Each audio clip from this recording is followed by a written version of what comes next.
Hi guys, welcome back to my channel. Today I have another bullet journal video for you guys. Like you saw me do a couple weeks ago, I planned a little weekend trip to Belgium, and now I'm doing a whole week away in the north of England / Dublin.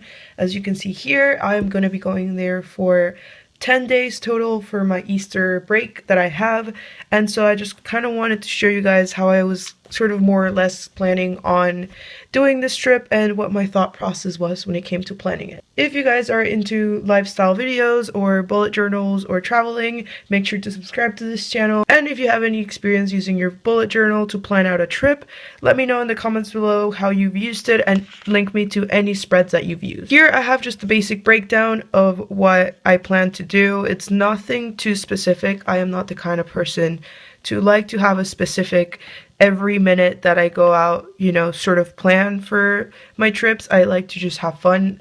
These are just mostly pointers for myself. So what I did basically was divide the page into the different places I'm going to, which are Manchester, Liverpool, and Dublin. Then I have every day that I'm there, the time I arrive, and when I leave, I have to still fill that in. But basically just to keep in mind how much time I have on those departure and arrival days. And then I have the other 2 days, the full days that I'm there, also written in and separated. Here I have, for example, for Manchester, you can see a day that says Ma's Day. That's basically because Morrissey was born in Manchester. I love Morrissey, so of course I'm going to spend my time there sort of looking at Morrissey things. So I put that day away to sort of look at the places where Morrissey and the Smiths got started and all that stuff, where you can see his house, where he grew up, and like a cemetery he used to visit, and like the different clubs he went to and all that sort of stuff. Same here with Liverpool. I have this whole day is like the Beatles day, where I'm going to be going to all the statues and all the graves and the places that you can find where the Beatles also hung out when they were younger, and where they first played, where they were discovered, and all that sort of stuff. So basically the other day I have in Manchester, it's just a couple other things you see in Manchester. Mainly what we're going to do is the Manchester City game. If you don't know, Pep Guardiola, who was a manager, the coach for Barcelona, is now the coach for Manchester City. So of course, my family being Barcelona fans, we're going to be going to watch a Manchester City game just so we can experience Guardiola at his finest, and then other just sort of places you usually want to go when you're in Manchester. Here in Liverpool, I haven't done the most comprehensive list yet, but basically this is the basic idea for the next day, just a couple other places we can go to. And then for Dublin, I think is the one that I have the most sort of planned, because it is the most sort of jam-packed place. I have a day away that we're going to be going to Galway, which is where the Cliffs of Moher are, which are the ones you see in Harry Potter in the scene when Dumbledore and Harry go to get the Horcrux at the cave.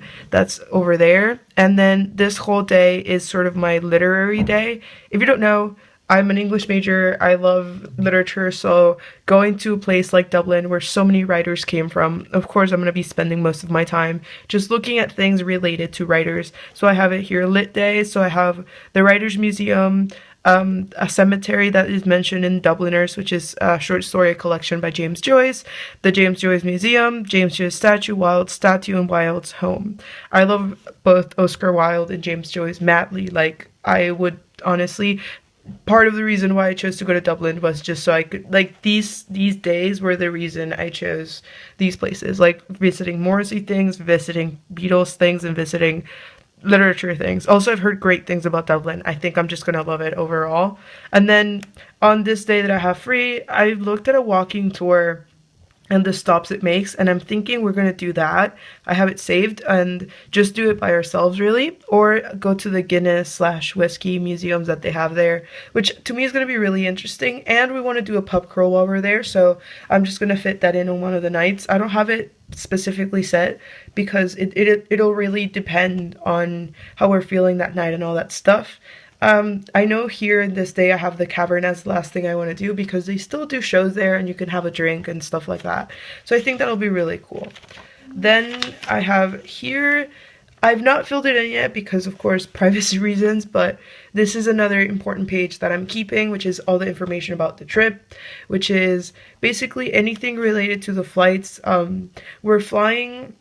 So my family's meeting me there from Miami, but I'm flying there from Barcelona, and then we're taking a bus from Manchester to Liverpool, which I might add, like here, But basically, then we're flying from Liverpool to Dublin, and then, oh, I wrote it wrong, but back from Dublin to Barcelona. And then accommodations, we're staying at Airbnbs the entire time because it came out cheaper for the three of us. And so we're doing that, and then I'm going to write here the addresses of the places just so I can have them on hand. At any point, say that my phone dies or something, it's there. I'm also going to have it on my phone. I never just plan things out and haven't just written on my bullet journal. A lot of this stuff that's here, it's just like an analog version of what I have on my phone, because honestly, I wouldn't be able to just not have it on my phone. Like, it's so much easier to like reach for it when it's on your phone. But basically I just have it here just in case I have a place that I can just flip to quickly and not get distracted by other things on your phone, because I'm sure it's happened to you where you're like, oh, I'm gonna look this thing up on my phone, and then you get there and it's like, what was I looking for again? I forgot. So yeah, just have it here, all the information, just so I have it easy by hand, and then all the different days that I'm going to be spending there and what my plans are more or less. That's it. I'm not the kind of person that's going to like plan out every minute. And at this time we're here, the only times I have written down is like the Manchester City game and like the time we arrive at the different places, and that's it. What I might add here is the check-in and check-out times for the different Airbnbs, just so we can have them in mind as well. But aside from that, honestly, like I said before, I am not much of a planner when it comes to like trips like this. I like to just be dropped there. Like, I have an idea of what I want to see, but I'm never going to be the person that's like, oh, at this time, and then it takes this much time to get here, and then that. You know, I enjoy walking around. To me, it's more stressful to be like, no, this, and this. So this is just like a rough idea of places that we can go. If we don't make it to all of them, I don't care. If we see most of them, that'll be great. If we see all of them, that's awesome. But overall, I only care about mostly really just being there and experiencing the whole life that is going to be, because I think it's going to be really cool to see. Especially, I'm really excited for Dublin. I think Dublin is going to be really cool. But yeah, that's basically all I have for you guys today. Thank you guys so much for watching. Remember that on Fridays I post videos on the 20-something channel, which I will link on my description, and I will see you guys on this same channel on Monday.